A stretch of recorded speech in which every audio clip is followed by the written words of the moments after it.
Hello, everybody. What's up? It's Chase, aka That Gay Jedi, and yeah, welcome to another video. Let's go. This video is going to be just very real in terms of like being a queer person in the world, being a queer person on the internet. And if you don't really want to talk about that kind of stuff right now, I totally get it. You don't have to watch it. You know, it can be a lot for a lot of people. God knows, the past 12 hours have been kind of a lot for me. Here's what you need to know. Basically, Star Wars Celebration London is happening in April of 2023. I'm very excited about it.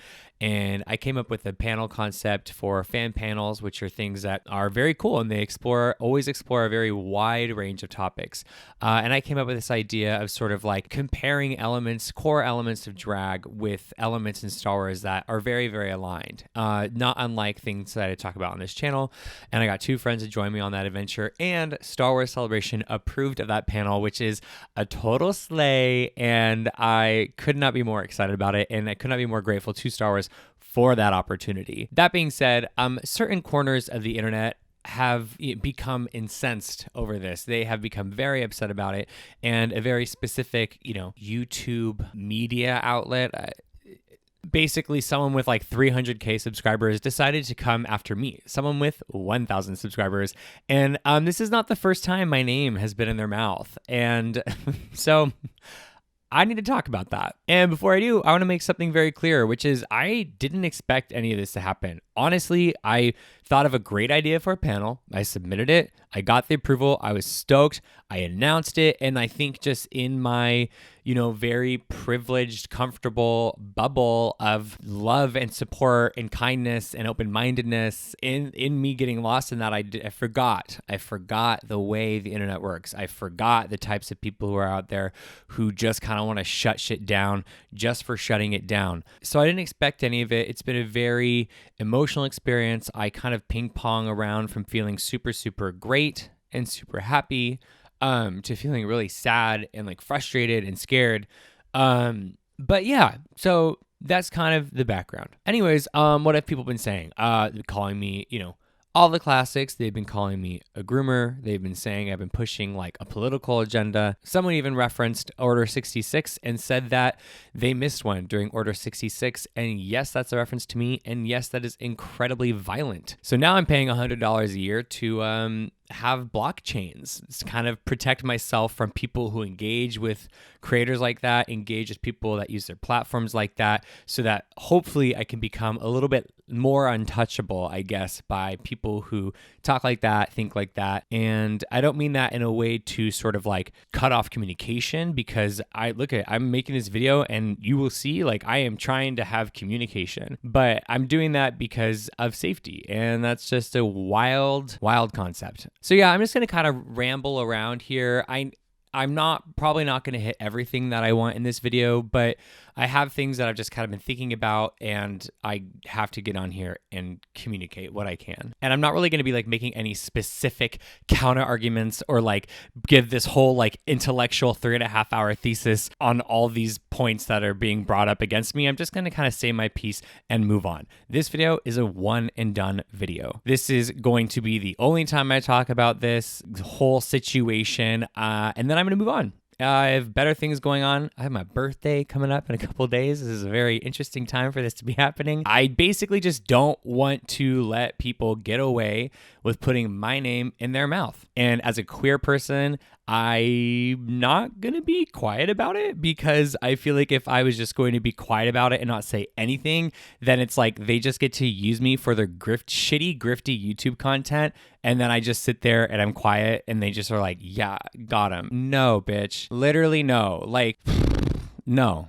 Anyways, yeah, one and done video. This is just the one thing. And I also got to say, kind of embarrassing that this thing has upset so many people. Like, drag's been around since the beginning of time, and drag's not going anywhere. So stay pressed, besties.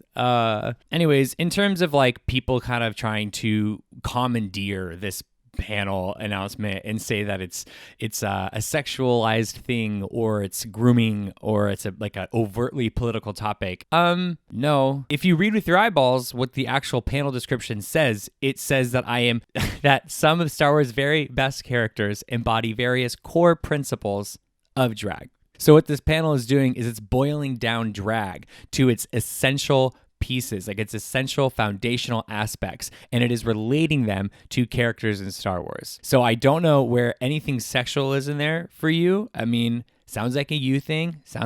That's cool. Like, just go work it out. And again, don't bring it here.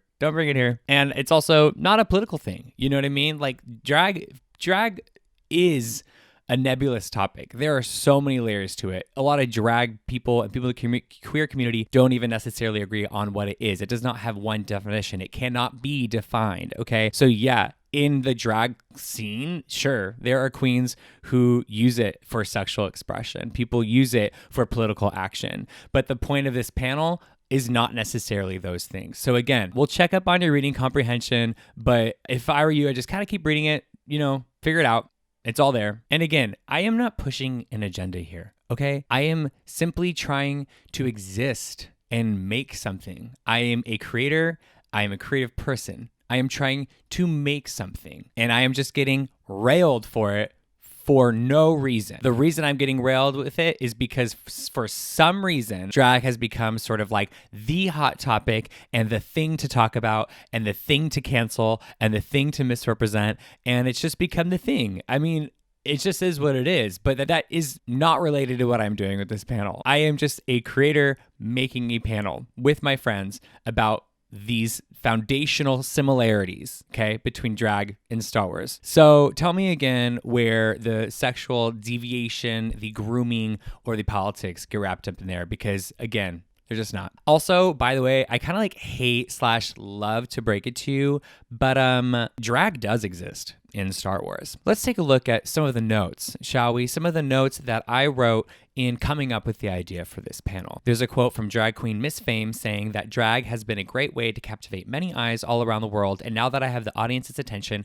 I want to be inspiring to anyone who's ever felt invisible or disregarded or abused. Do you know what that sounds like to me? It sounds like a Miss Padme Amidala using her glamorous, attractive, over-the-top clothing to get attention and to spread messages of inclusivity and love and fight for people who need to be fought for and fight for people who need to be protected by shitty fucking people. That's who that sounds like to me. And let's look at another one, shall we? Let's look at the quote from one of my favorites, Ben de la Creme. She says that drag is an ability to create magic out of nothing, whether that means a fabulous outfit made out of the scraps that no one wants, or a fabulous existence when society has told us that we don't deserve to live. You know who that sounds like? Sounds like Asajj Ventress. I don't know if you've kept up with the Star Wars stories out there, but Asajj Ventress was treated pretty shitty and disregarded and thrown out multiple times. And do you know what she did? She donned a new outfit, donned a new personality, almost a whole personality that is more authentic to who she is,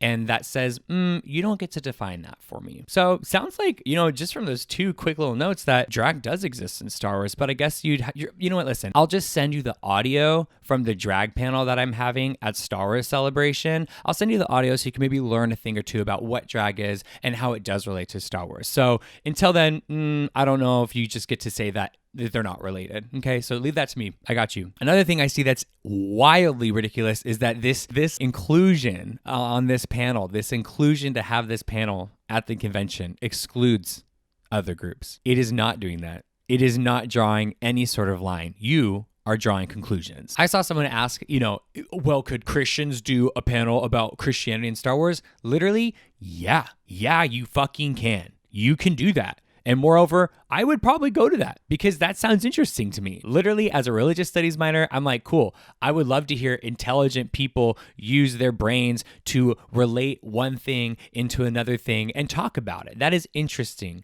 to me. And now if it wasn't interesting to me, do you know what I would do? I would just maybe not go to that panel and maybe keep my mouth shut. Like, if me having this panel makes you feel excluded, that's on you, boo. That's not my problem. The whole point is that the table at a convention as big as Star Wars Celebration is big enough to have everyone there, as long as they are respectful, kind, and loving to other people, because that is the basic common human decency thing. So if you can do that, then you can chill. You can come to the table. I'm not sure why I have to explain this to full-grown adults, but I guess that is just the internet for you. Like to the folks I mentioned at the top of this video, y'all are geeks. Y'all like to game. So if you wanted to do a fucking panel on, I don't know, game theory and how it relates to Star Wars story structure, go for it. I'm not going to take that as an attack and say it's excluding me as someone who doesn't know anything about game theory and as someone who doesn't play video games. Like, I'm not taking that as an affront. Again, and if I was, that would be on me to process that shit like a responsible adult offline, or, you know, at the very least with a semblance of respect. And before you say those two things are wildly different, they're not. Gaming is entertainment, drag is entertainment, so sit down. They're the same thing. And again, the biggest gag is no one is forcing anyone to go to this panel. This panel was approved. Deal with it. You don't want to go, don't go. If no one shows up, slay. If everyone shows up, slay. They're not related to you or your life. If you don't want to go, don't go. I have seen panels at conventions where I'm like, that doesn't sound very interesting to me. I think I'd be bored, or not my vibe. And guess what? I just didn't go. I didn't go to that panel. Conventions are typically pretty big. Plenty of other things that I was able to go do. I didn't fixate on it. You know what I mean? I didn't fixate on the fact that one panel out of hundreds of panels over 4 days didn't sound interesting to me. I didn't fixate on that and just like attack somebody for literally just existing. Like, that is so embarrassing. That is so cringy. Oh my God. Listen, and you can try your best to like dehumanize me and just turn me into grifty content for you and your channel. But what's not going to change is the fact that I am a human being, and I exist in the world. And I exist in the world in similar ways to you, believe it or not. I exist in the world. I have friends. I have family. I wake up in the morning, God willing. I drink a lot of water. I brush my teeth. I play with my dog. I do things. I'm a human being. I exist. I am not something to be made into like an inhuman little headline, like grift bubble for you. That's never going to change. So actually what I think would probably make you feel a little bit better is maybe trying to keep the human in things. You know what I mean? As much bullshit as you're spewing on the internet, I'm not doing that about you, bro. I'm not doing that. I'm not doing that for you, okay? I'm not going to sit here and hate on you. I'm not. I'm going to call a fucking spade when I see a spade, and I'm going to be real with you, but I'm not going to hate you, because that's the one difference between us. You know what I mean? Like, I choose not to do that. I choose not to hate. Why? Because it makes the world better for everyone. It makes the world better for me. And I'm not going to fall into the hate trap. I'm just not. And along the same line, I'm not going to let like some fucking rando on the internet, or multiple randos on the internet, I'm not going to let them ruin my vibe. Why would I do that? Why would I throw my life away because of random people I do not know and will never know? I mean, I'm not going to lie though. It's been hard, you know? It's been really hard. I'm a creative person. I like to make things, okay? I wanted to make this thing, and I did make this thing, and it got approved to be made into even a bigger thing, thank God. But it is really gnarly to just want to make something so simply and without any mess, but instead you have people attacking you for that. And instead, you have to contend with feelings of excitement and joy and pride for making something, but also like balance that with the overwhelming shit that gets thrown your way just because you wanted to make something. That is wild. I know it probably hasn't happened to half of the people out there that are giving me shit, and that is why they're giving me shit, is because they do not understand. But let me tell you, if you just for 1 second, imagine that. Wanting to make something and it having to be a big deal. It sucks. It's not fun. Sometimes I wish I could just make shit without noise, but here we are. And the other thing too is I don't want to be a pain in the ass to the thing that I love. I don't want to be a pain in the ass to Star Wars. I don't want to cause them trouble. I don't want to, sick a bunch of people from the internet onto Star Wars. I don't want to attack them. I like Star Wars. Why would I want to hurt the thing that I love? So there's also that feeling that is really hard to sort of like balance. They give me this incredible opportunity and they're getting probably a lot of shit for it. And that makes me really sad and really mad. But the other side of that is it makes me so grateful, again, to Star Wars Celebration for the opportunity. It makes me grateful to be a Star Wars fan because there have been so many of my friends online and like people I don't really know that well, people I know really well, people online that have been super kind and super supportive. And I also want to highlight the fact that this whole announcement, honestly, more good feedback than bad feedback. And that's what I'm trying to focus on. And again, like, it makes me proud to be friends with people I'm friends with. Like, the support I've gotten online today has been super overwhelming and super kind, and it means a lot to me. And it's like, honestly, the only reason why I feel like I can do this video is because I have cool people behind me. So I'm proud about that. And if anything, this whole mess makes me prouder to be a queer person, and prouder to be a queer person with a platform in which I can navigate these things and hopefully make the world easier for other queer people and other queer content creators. Like, I make stupid videos, I make funny videos, I have stupid conversations, I have silly conversations. We love that. But this whole experience proves that it's not just fucking willy-nilly. It's not just willy-nilly, and it matters. So if anything, you have given me even more of a foundation of truth and love and power to build content off of. So I guess in reality, there should be a little bit of a thank you note to the haters, because it's definitely given me more fuel in my tank. And if this video feels all over the place, it's because it is. And it's because my feelings are all over the place. And because multiple things can always be existing at the same time. And that is also integral to a queer experience. That is a queer thing. I can be sad and frustrated and angry and scared, honestly, while at the same time being feeling very empowered and being very happy and grateful and just over the moon. Like, I can be all of these feelings, and I am. But the thing is I get to decide which one of those things I'm feeling. I get to decide which feelings I'm feeling. I get to decide what my experience is. Nobody else.